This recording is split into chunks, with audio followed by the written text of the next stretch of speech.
A millionaire CEO rejected every woman for 30 years, until one treated him like a magazine cover. I didn't ask his name. I just wanted to forget mine for a little while. It was a dare, the kind that's supposed to make your friends laugh and your regrets sting in the morning. One kiss, one drink, one pretty stranger who looked like he'd never been told no. I told him he had nice lips, like that was all he was good for. And then I walked away. I didn't know he'd been searching for me for 20 years. I didn't know. I just humiliated the only man who ever loved me before I even knew myself. The dare that changed everything. The bar was one of those tucked-away places downtown where nobody used their real names. It smelled of cedar smoke and spilled whiskey, with golden light that made every regret look cinematic. She didn't come there to find anyone. She came to disappear. Samantha Reyes sat with one heel kicked off, tracing her fingertip along the rim of her glass. A bachelorette party was screaming across the room, all pink feathers and cheap perfume. Sam wasn't part of it. She was just the +1 of the friend of... Across the room, he was laughing shoulders loose, one hand in his pocket like he didn't owe anyone a damn thing. God, he was pretty. Like a cologne ad had come to life and leaned against the bar. His shirt was too crisp for someone who belonged there. His smile wasn't rehearsed, it was aching, like someone who hadn't smiled for real in a long, long time. That's when the dare came. $5 says you can't get his number, her friend whispered, tipsy and cruel in the way only someone who didn't know real heartbreak could be. Sam didn't blink. She stood, walked across the room and tapped his shoulder with a smile like a knife.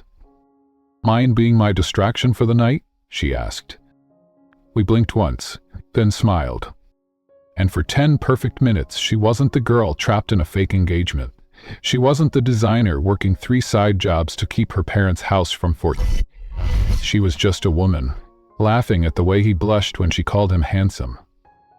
She never asked his name, never cared to. She kissed him like he was made for it, soft and slow, until the noise around them faded and all that was left was the strange stillness of 2 strangers suspended in a moment they weren't supposed to remember. Then she walked away. Didn't look back. Didn't see the flicker of recognition in his eyes. Didn't see his hand curl into a fist. Didn't see the way he stood still for too long, like he'd seen a ghost. Because she didn't know. She didn't know that he'd been waiting for her. The next morning, Sam woke up to the sound of her phone buzzing.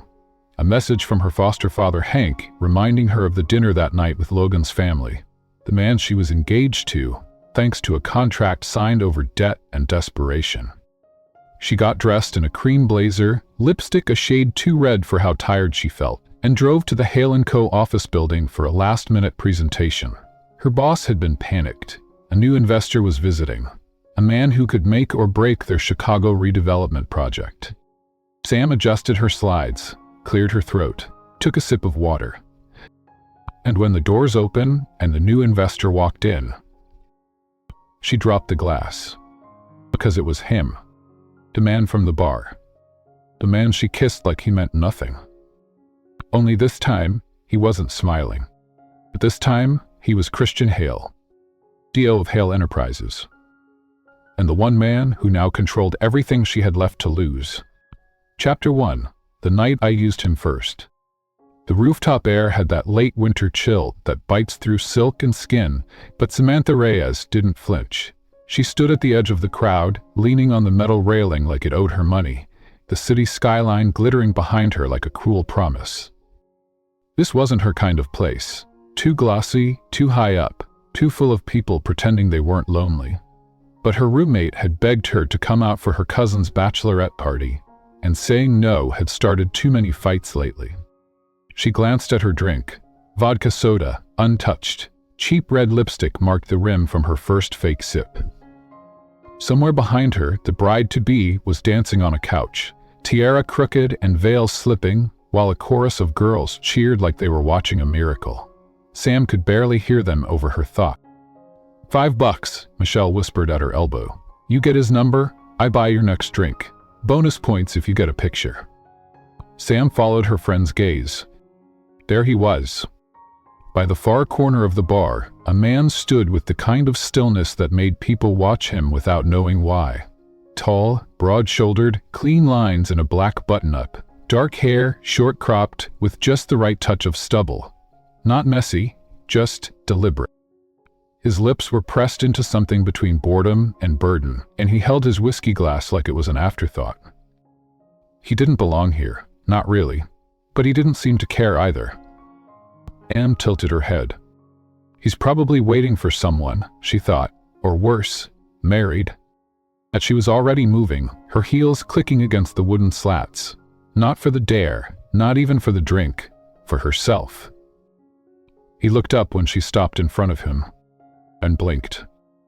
She offered a half-smile, that dangerous kind that said, "I don't care who you are, but you'll remember me." "You look like someone who doesn't want to be here," she said. His gaze held hers, steady. "You're not wrong." "Me neither." She sipped her drink, finally. Just a taste, just to prove she wasn't bluffing. "So, how about we make it interesting?" He lifted a brow. "How do you mean?" She leaned in, close enough to smell the faint leather and cedar of his cologne. "You stand still, I talk. We pretend for 10 minutes that we're not both faking it through this night." A beat of silence. Then he chuckled.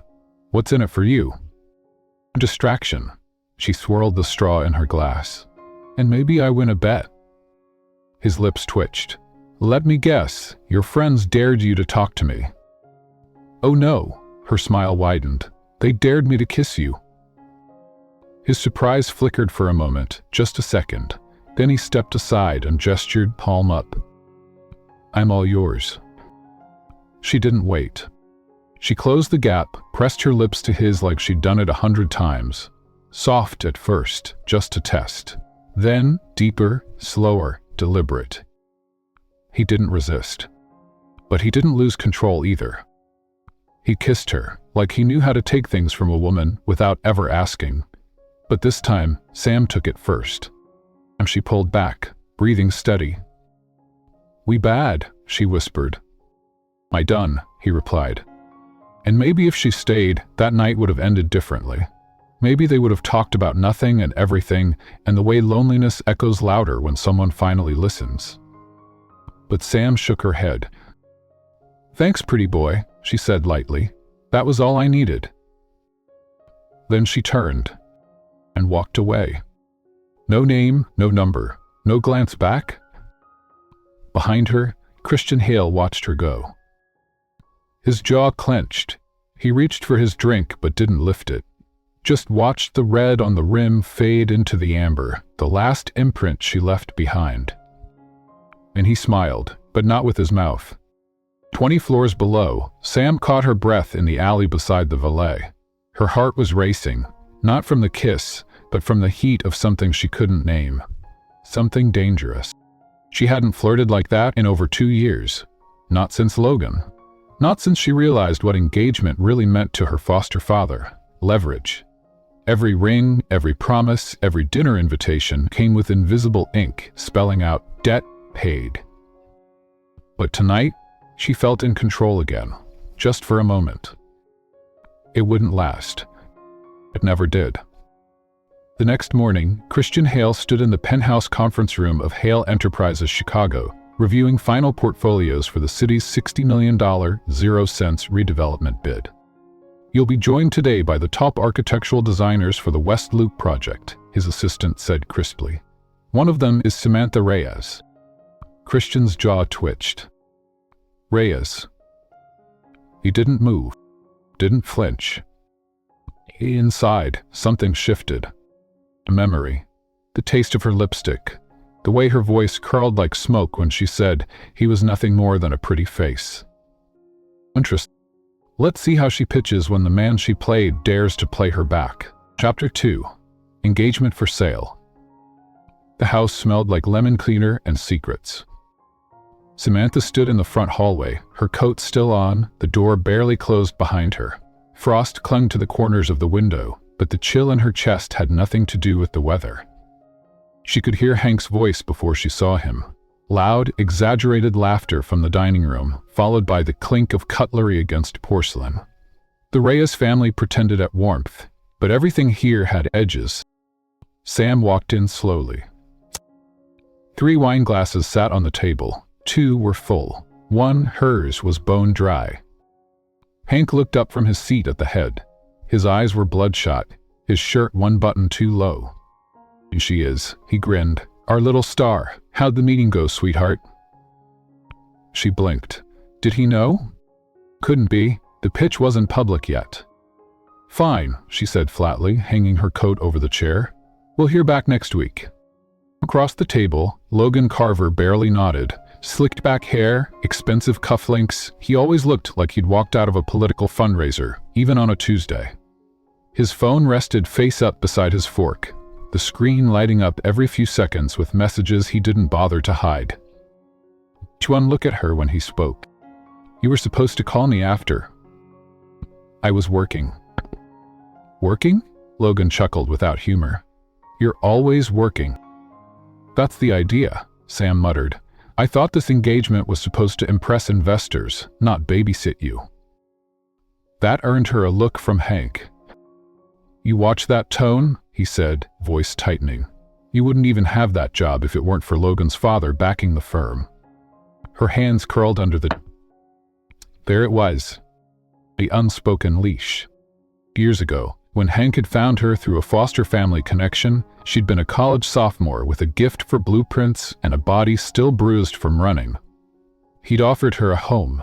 What he meant was a clean face for his reputation, a tax write-off for his books, and eventually a bargaining chip. That bargaining chip was now called Logan Carver. They'd been engaged for a year. No ring, no real wedding plans, just enough photos on social media to make it look like stability. In return, Hank's debts got covered, barely, and Logan kept his status polished with a modern, working-class fiancé who made him look generous. And Sam kept the lie alive because she had nowhere else to go. Not until now. Not until last night. She sat stiffly while Hank swirled wine and talked like this was any other evening, but her mind was elsewhere. It kept circling back to the man from the bar. Christian. That's what the email said when she checked the pitch list this morning. Christian Hale, CEO of Hale Enterprises, East Coast tech royalty, the kind of man who didn't come to the Midwest unless he was planning to buy it. And she'd kissed him. It left him. And now he was holding her career in his hand. What are the odds? Slim. Or maybe fate had a sense of humor and a mean streak. Logan was the first to break the silence. "I spoke with my father this morning. He's expecting us to make an appearance at the Carver Foundation Gala next Friday." A consideration, Sam said without hesitation. Hank stiffened. "Why not?" "I have client walkthroughs, and I'm not missing them to stand next to Logan for a photo op." "You're not listening," Hank said, his voice lower now, dangerous. "This family doesn't get many chances. We're rebuilding, and this engagement helps." "It helps you," Sam said, her voice like ice. "It helps Logan. It helps your bottom line. But what do I get, Hank?" His mouth flattened. "You get protection." "Now she sees Nicolangela," she said, standing now. "I get use." The words fell like glass breaking on the table. Logan finally looked at her, eyes narrowing. "Are you breaking it off?" The room went still. Sam's heart thundered. And then, "No," she said softly, "not yet." Because now wasn't the moment. Not here. Not when she had too much to lose and no real plan. But soon. Very soon. Because for the first time in years, someone had looked at her like she wasn't a pawn on a board.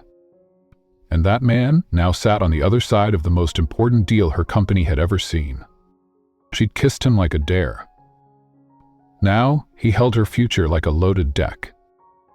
That night, in the quiet of her tiny bedroom above the garage, Sam stared at her ceiling, wondering what Christian would do next. Would he expose her? Would he ignore her? Or worse, would he retaliate?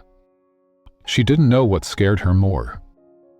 But somewhere deep down, Where logic didn't reach and memory still hurt, a thought whispered through the dark.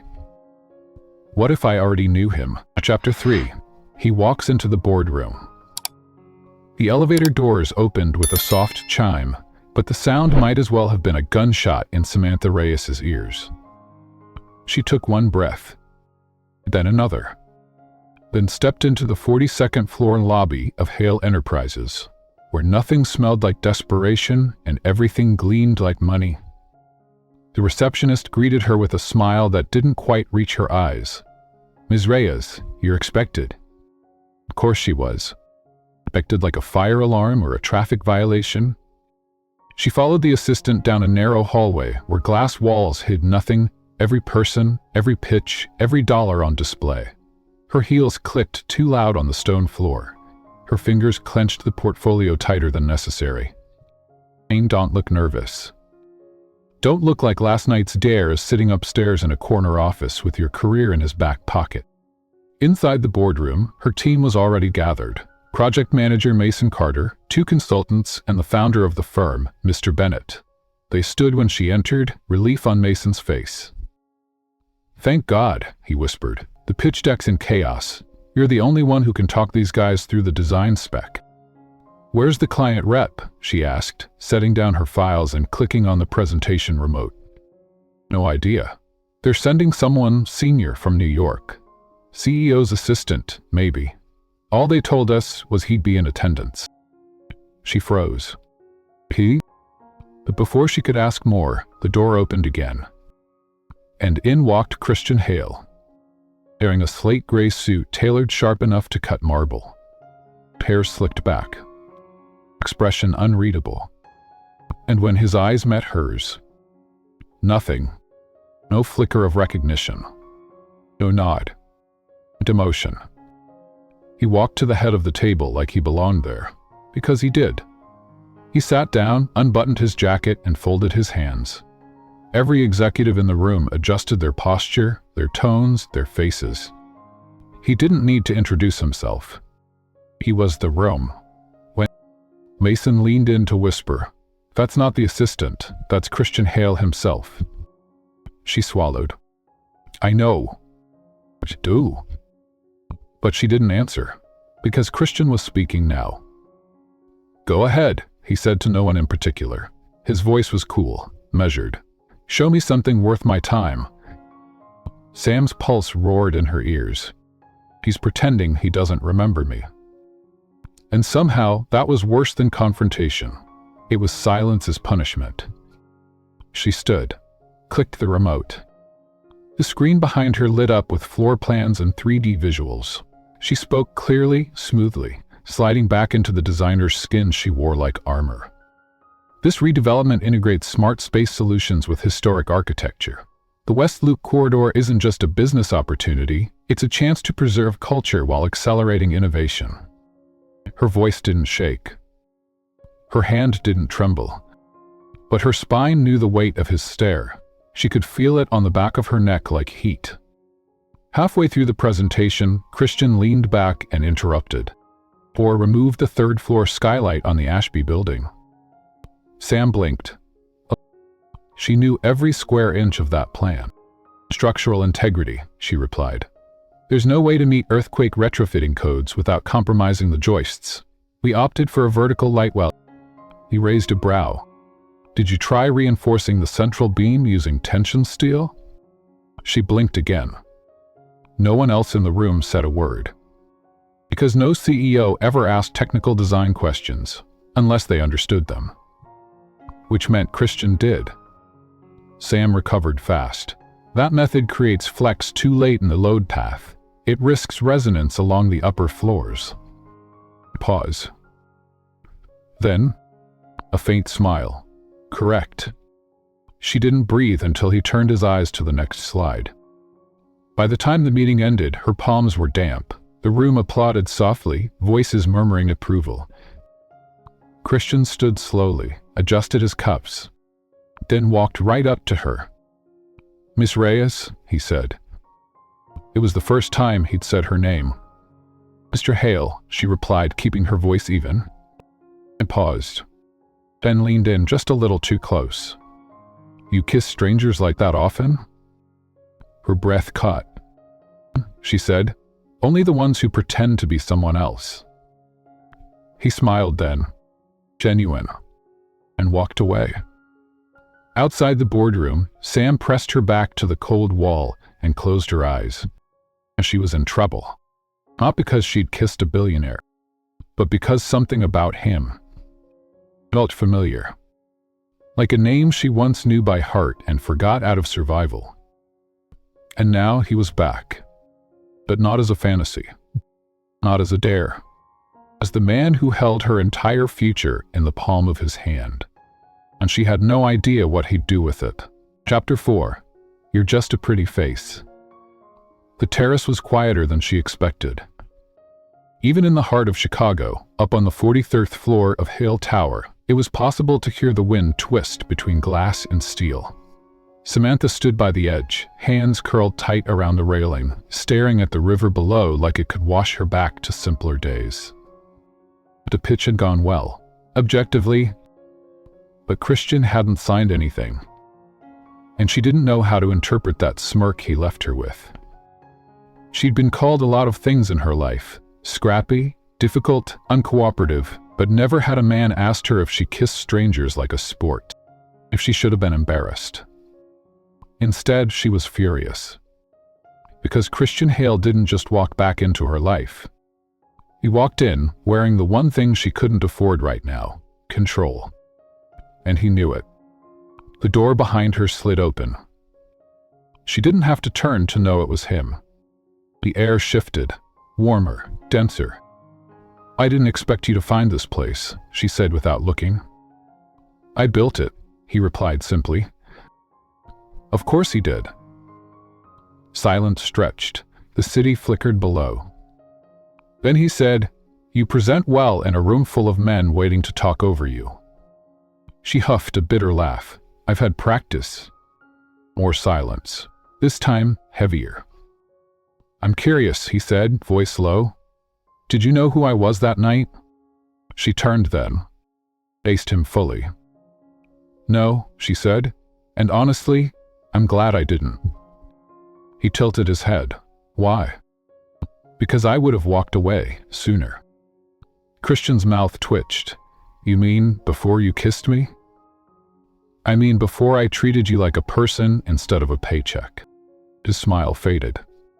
There it was, the thing neither of them had said.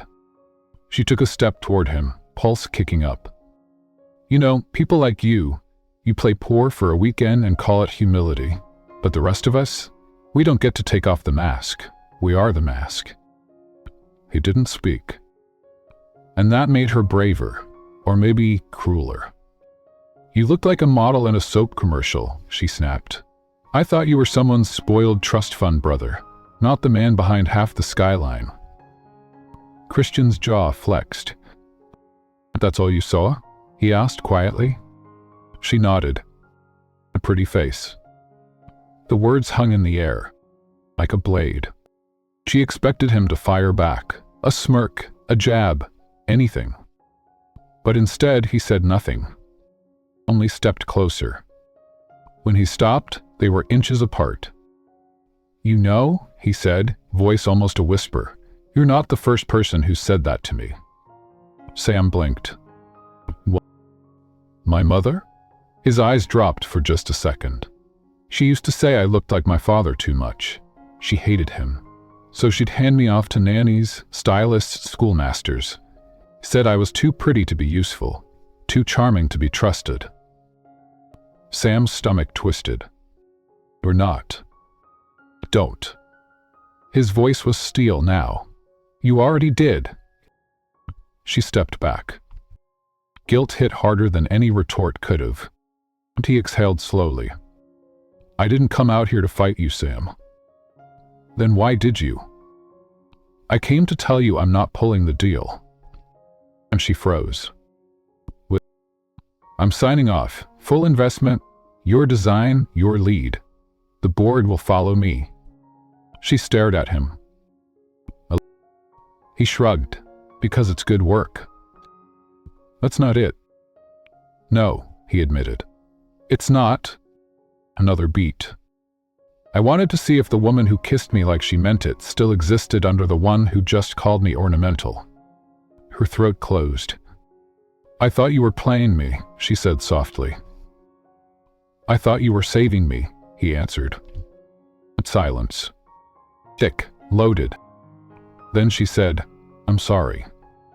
He didn't smile, but his voice gentled. I know. He stepped past her, paused, then glanced back over his shoulder. I'm not just a pretty face, Samantha, but you might be the first person who ever made me wish I was. Then he was gone, and the cold came back. Chapter 5. The Price of Dignity. The ballroom was all glass and chandeliers, too bright, too loud, too gold. Samantha Reyes stepped onto the marble floor, like it might crack under her heels.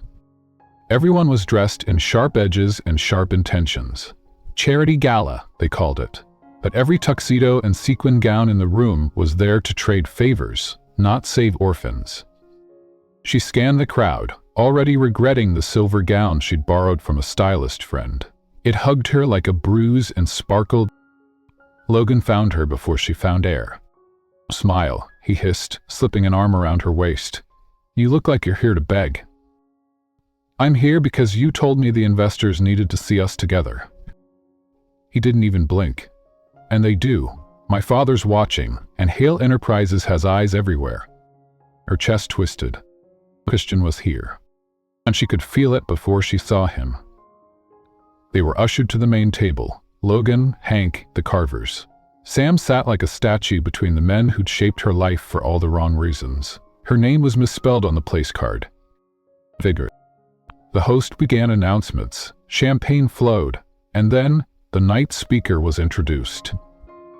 From the far corner, a new spotlight lit up. He walked into it like he was born in its glow. Christian Hale. Black suit, no tie, no smile. He took the stage like he wasn't the richest man in the room, but the most dangerous. Sam didn't blink. His eyes met hers once, briefly, before scanning the crowd like she was no more than a seat filler. The speech was short, poised, charitable, distant. Then came the business toast, investment recognition, partnership acknowledgments. And finally a nod to the Carver Group and Reyes development. Logan stood. Hank stood. Sam didn't move. But then Logan took her hand and yanked her up. A few words, he whispered. Make us look stable. She looked at him like he'd asked her to swallow glass. But she walked to the mic anyway. The lights hit her harder than she expected. Everyone stared. Sam cleared her throat. She began, but her voice caught. She looked down, looked back up, and told the truth. I'm not here because I wanted to be, she said softly.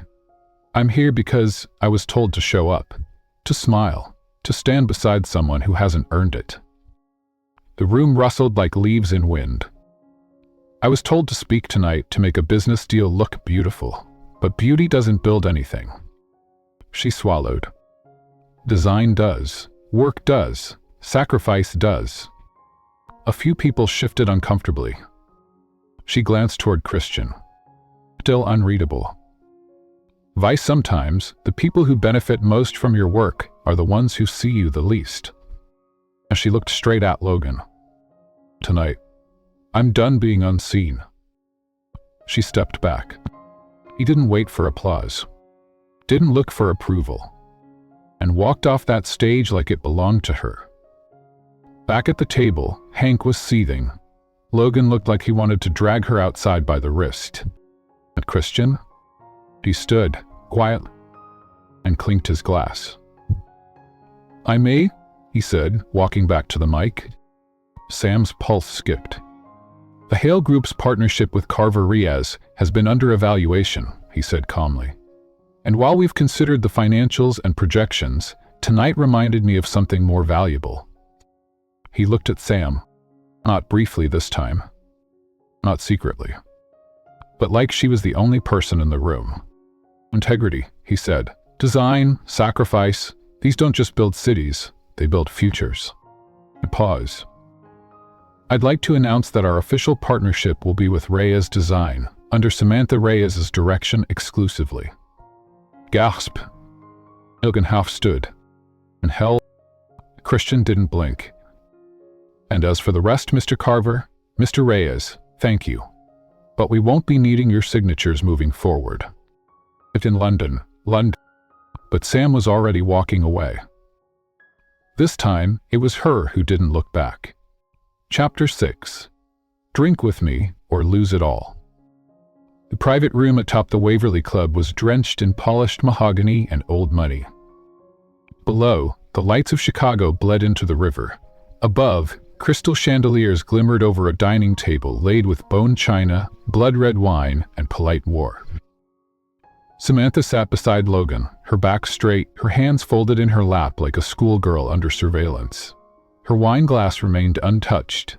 She didn't drink with people she didn't trust, and there wasn't a soul at that table she did. To her left, Elias Carver held court, swirling his wine and delivering empty stories about legacy and fighting for the American brand. Christian Hale sat across from her. He hadn't said a word since the first course. He didn't need to. His silence said enough. "So, Miss Reyes," Elias finally said, leaning back in his chair, voice thick with performative interest, "you've made quite the name for yourself." She smiled politely. "Thank you, Mr. Carver. I hear you're the reason the Hale deal's still on the table." Logan cut in before she could respond. "We're a team." "Of course," Elias said, lifting his glass. "But teams require unity, and sometimes unity requires a little sacrifice." Her stomach turned. The words were casual, but the weight behind them was not. Christian's eyes flicked up. Subtle, sharp. Elias reached beneath the table and placed a small silver tray in front of her. 8 crystal shot glasses. All full? All dark. "Gentleman's tradition?" Elias said with a smile that didn't reach his eyes.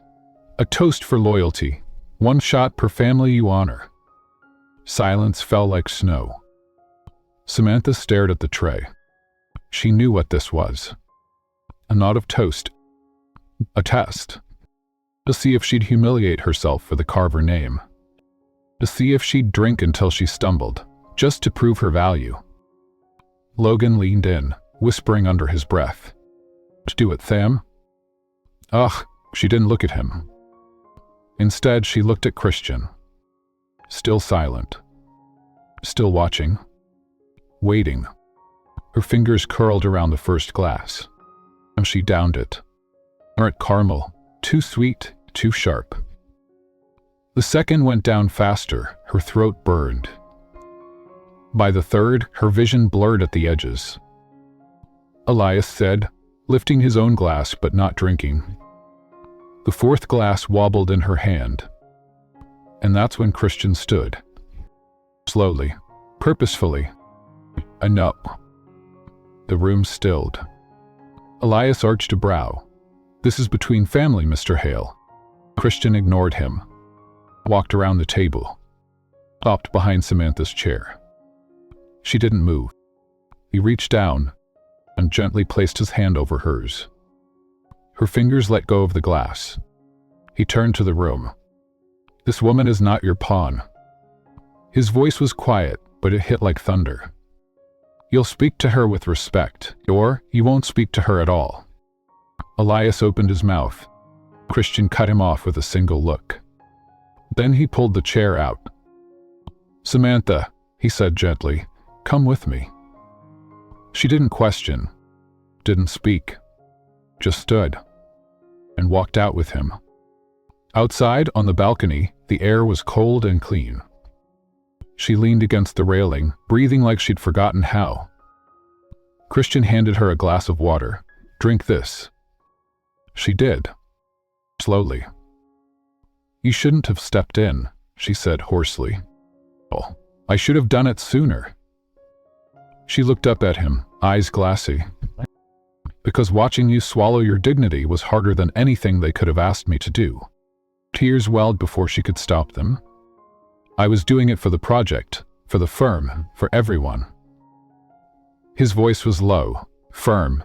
You were doing it because you've been taught that pain equals value, that suffering earns you a seat. He stepped closer. But we can try another way. I don't need to bleed to belong. She shook her head. You don't know what it's like. I do. His voice broke slightly. Because I've been used too by people who smiled while they gutted me. Their eyes met. She hated how soft his gaze made her feel. I don't need you to save me, she whispered. I know, he said, but I wanted to. She exhaled, a long, broken breath. I didn't know what you were the night I kissed you. I know, but if I had, you would have kissed me anyway. A pause. Yes, she said. Christian stepped in, placed a hand at her cheek. You were the first person in 20 years who touched me like I was a man, not an empire. The tears finally fell. Soft. His island. He kissed her softly this time. No games, no dares. Just something real. And in the cold hush of that rooftop, for the first time in years, she felt like something more than what they'd made her. She felt whole. Chapter 7. What if I already loved you once? The library was too quiet for a room full of first editions. It was tucked in the back corner of Christian's penthouse, not a place for guests, not a place for show, a space built for silence, a sanctuary. Samantha sat curled on a leather couch, wrapped in one of his oversized flannel shirts, bare legs tucked under her. The storm outside rapped against the glass windows, but she barely noticed. Her gaze was locked on the fire in the hearth. Christian entered quietly, carrying 2 mugs of tea. Chamomile, he said. I didn't have peppermint. She nodded, taking it. Thanks. He sat across from her, not beside, like he needed a little distance, like what he was about to say would need space. For a long moment, neither of them spoke. Then Christian reached for something on the side table. A leather sketchbook, edges worn, corners soft from years of handling. He placed it in her lap. She looked down, froze. The first page was a drawing. Crude, childlike, but familiar. A little girl in rain boots, standing in front of a greenhouse, holding a paper flower. Samantha's heart skipped. She flipped to the next page. A lake. A boat. 2 kids, one with long hair, one with a scrape on his chin, skipping stones at sunset. And she kept flipping, and flipping. And slowly her breathing changed. I don't understand. Christian's voice was barely audible. You were 7, I was 9. Her head snapped up. He wasn't looking at her. His eyes were somewhere far away. A different decade. The storm hit the facility. They evacuated us to the recovery wing. Your mom never showed up, so they put you in the same pod as me. Temporary shelter, they said. She blinked. Facility? His lips pressed together. You don't remember? And Christian, what are you talking about? He inhaled slowly. The fire cast shadows across his face, but the pain in his voice needed no light. I erased it from your memory. You were part of an experimental trauma program. Extreme psychological stress under controlled environments. Children who had no guardians, no homes. They believed fear could unlock potential. She recoiled. That's not real. It was shut down, buried. But we were there. She stared at him. You were saying we knew each other? He nodded. You saved me. Samantha's throat closed. You used to sit next to me every night and make up stories about the stars, he said quietly. You said if we got out, we'd go to the top of the tallest building and never come down. She shook her head. I don't remember. I do, he said. I've remembered every day since. A tear slipped down her cheek before she even felt it. How? Why didn't you say anything sooner? Because I wasn't sure, not until I saw you that night, at the bar, the way you stood, The way you challenged me. It was like hearing a song I hadn't heard since I was a boy. She was trembling now. I didn't tell you, he continued, because the doctor said if you ever remembered too fast, it could collapse everything you built since. Your life, your mind. Her voice was small. Once by you remembered. He looked at her then, finally. Really looked. I never forgot you. Silence crashed between them. Samantha clutched a sketchbook to her chest. Why was my name then? You didn't have one, you told me that, so I gave you one. She looked up. Why was it? His voice cracked. Oh. She didn't know how long they sat there. Eventually, she crawled across the couch to him, curling against his chest like she had 20 years before without ever knowing it. Christian held her like a secret he'd been waiting to breathe again.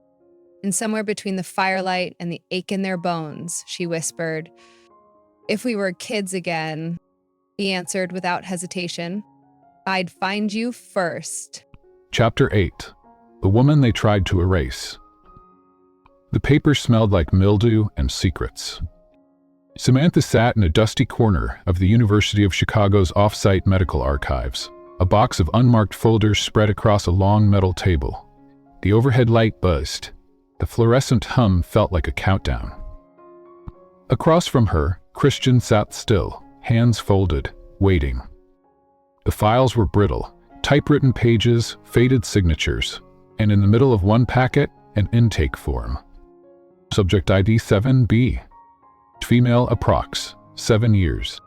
No known family at intake. Severe stress mutism. Nickname assigned. Hope. Samantha pressed her fingers to the page like she could reach into it and drag the memory back. The words blurred. I was there, she whispered. They renamed me. Christian didn't speak. He didn't have to. The silence between them said, yes, they took you, and I've been trying to give you back to yourself ever since. Later that day, they found the building, or what was left of it. Christian had tracked it down with help from a private investigator. A decommissioned trauma facility near Lake Geneva, Wisconsin, buried under a false foundation permit. The front sign read, River Hollow Youth Program in faded blue paint, but the real name was nowhere. That was the point. They stood at the rusted gates, the winter wind slicing between pine trees. Christian reached for her hand. You don't have to go in. I do, Samantha said, because if I don't walk through it now, I'll never stop running from it. Inside, the walls were stripped bare, sheetrock exposed, graffiti where memories used to live. They walked past a room with 2 twin cots. One of them still had a child's drawing taped to the wall, faded crayon stars, and a misshapen moon. She stared at it. Emily, I drew that, she said softly. And then her legs gave out. Christian caught her before she hit the floor. He held her as she sobbed, clutching the sleeve of his coat like it was the only thing tethering her to the ground. Back in Chicago, they met with Dr. Lillian Mercer, a retired trauma psychologist who once supervised the Erasure program under a different name. She sat in her condo surrounded by indoor ferns and silence. Hope, she said, staring at Samantha's face. I never thought I'd see you again. It wasn't my name, Sam said. Dr. Mercer nodded slowly. No, it was the name we gave you. You refused to speak, wouldn't even let us near you unless that boy Christian was in the room. Samantha gripped the edge of her chair. Why did you wipe our memories? Mercer didn't flinch. Save you. Samantha laughed bitterly. You think erasing us was mercy? No, Mercer said. I think we made a deal with the devil and called it medicine. But you were always the one who remembered how to love. Even when we didn't deserve it. Christian reached over, took Sam's hand. Dr. Mercer handed her a small folder.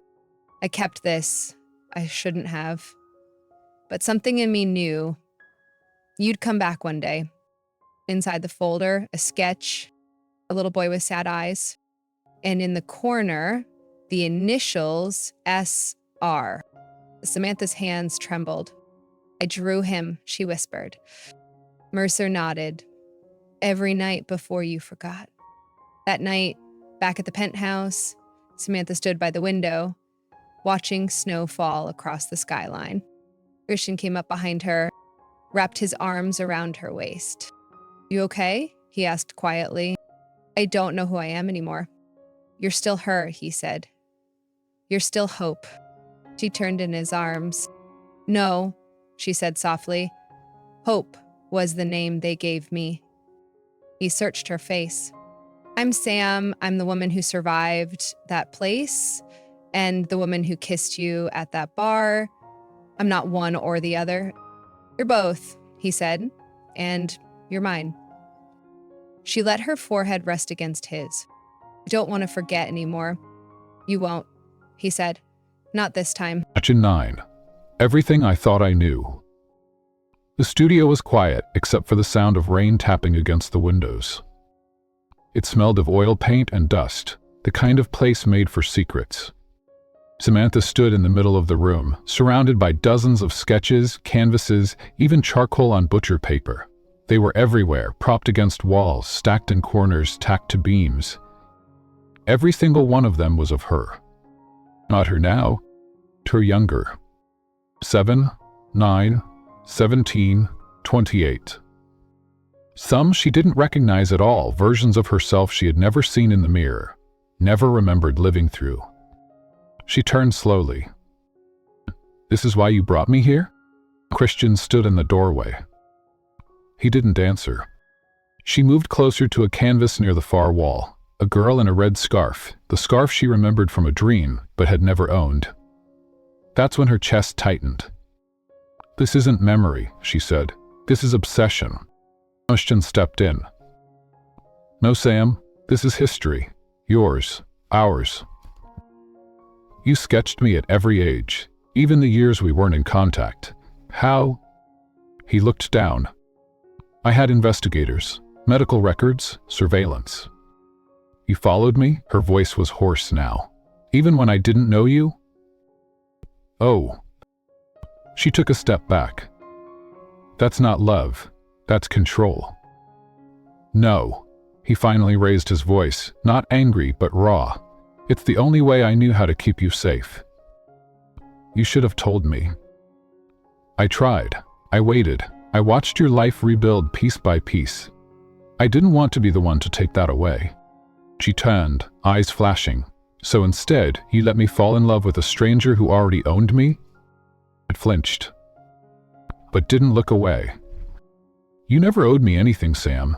I stayed in your life not to claim you, but to give you back to yourself. The girl in that red scarf? She saved my life.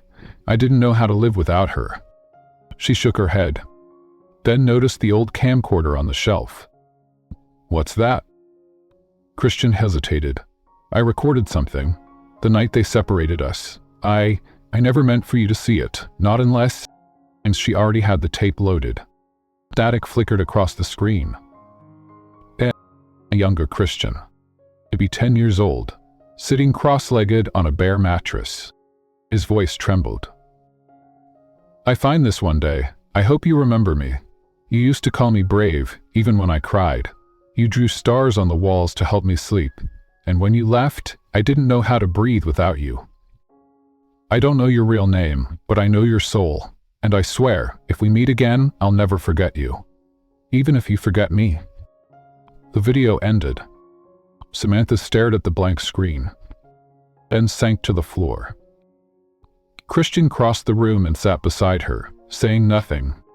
Finally, she whispered, you waited all this time. I would have waited 100 more. Tears slid down her cheeks, but so did something else. Relief? Because the story she never knew had always been real, even if it had been buried. She turned to him, and for the first time, let him hold her without hesitation. I remember the stars, she whispered. He exhaled like he'd been holding that breath for 20 years. Chapter 10. She was mine before she knew herself. The lights on the stage were blinding. Cameras flashed like lightning across a storm-swept coast, and Samantha Reyes stood just off stage, fingers curled around the program card she'd been given. Her name was misspelled again. Only this time, she didn't care, because this time, she was here by choice. She glanced at Christian across the stage. He looked devastating in navy, but there was a wildness in his eyes, something soft and utterly exposed. He had told her everything the night before. About the board's threats, about the optics, about the unspoken pressure to choose someone else, someone with pedigree, someone who wouldn't bring up forgotten medical trials or erase childhoods. He had told her he would walk away from all of it. From Hale Enterprises. From everything. He'd looked her in the eye and said, "They can have the legacy, but not you." And she'd told him, "Don't give them the choice. Give it to me." The room fell quiet. Christian stepped up to the podium. "Good evening," he began, voice clear and level. "I've spent the last 15 years as the face of Hale Enterprises. Today, I step down as its sole owner and CEO." A wave of gasps. "I'm not stepping down out of loss. I'm stepping forward into something better." He turned, extended a hand. Samantha Reyes. The world seemed to inhale. Sam stepped into the light. Not in sequins, not in borrowed dresses. In a slate gray suit that matched his tailor to her body, her power, her place. She took his hand. Together, they faced the crowd. Christian continued, "For years I let power speak for me, but she taught me how to speak for myself. She reminded me who I was before I was a nameplate on a boardroom door." He looked at her like the rest of the world had gone silent. "She was mine before she knew herself, but today she chooses me." The press surged. The board looked stunned, but Samantha leaned into the mic, voice firm. "I was erased once," she said, "but I remembered myself in sketches, in blueprints, in firelight, and in the eyes of a boy I once called brave." She looked at Christian. "I choose you, not because I owe you, but because I know you." And just like that, the room stood still. Then applause broke like a wave. Not for her beauty, not for the legacy, for the truth. That night, back on the same rooftop where they first reconnected, Christian wrapped a coat around her shoulders. "I always thought love was something I had to protect," he murmured. Sam smiled. "Turns out, love is what protects us." They stood in silence. Above them, the stars returned. Not as sketches on a wall, but real. It was alive. Just like them. The cabin was quiet when Samantha woke. Sunlight slipped through gauzy curtains, brushing her skin with the gentleness of someone who knew what she'd been through. Outside, Lake Michigan was still. The water held its breath like it didn't want to wake the world. Christian was in the kitchen. She could hear the soft scrape of a spoon in a mug, the click of the stovetop kettle. Ordinary sounds, everyday peace. It was her favorite kind of morning. No gold stages, no spotlights, no names misspelled on press cards.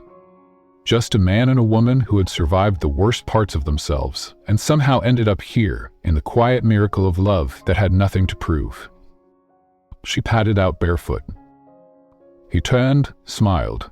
"Tea or coffee?" She slipped her arms around his waist. "You, first." He kissed the top of her head and handed her a chipped mug. She didn't need anything more. Later they sat on the dock, their feet swinging just above the water. Christian skimmed pebbles across the lake the same way he used to, she now remembered. She watched his hand, the gentle flick, the arc, the ripple. Every part of him was familiar now, not because he completed her, but because he reminded her she was already whole. She turned to him. "You really would have waited forever, wouldn't you?" He didn't look at her. Just said softly, "I already did." Love isn't always fireworks and fairy tales. Sometimes it's long silences. Sometimes it's waiting 20 years for someone to remember your name. Sometimes it's watching them fall again and again and never letting them go, even when they ask you to. But the best kind of love? It doesn't save you. It sees you. It remembers who you were before the world tried to erase it. And it lets you decide who you want to become. Samantha Reyes was never just the girl who dared to kiss a stranger. She was never just the woman who stood on a stage and shocked the world. But she was a survivor, a creator, a compass for a man who had everything except the one thing he couldn't buy: her voice. And Christian Hale. He was never just a billionaire. He was a boy who remembered a promise, a man who chose love over legacy. If you've ever been made to feel small, if you've ever been forgotten, if you've ever had to rebuild yourself from the ruins of someone else's choices, then maybe this story is yours too. Tell us in the comments. What's one part of yourself the world tried to erase, but you found again anyway? We're listening.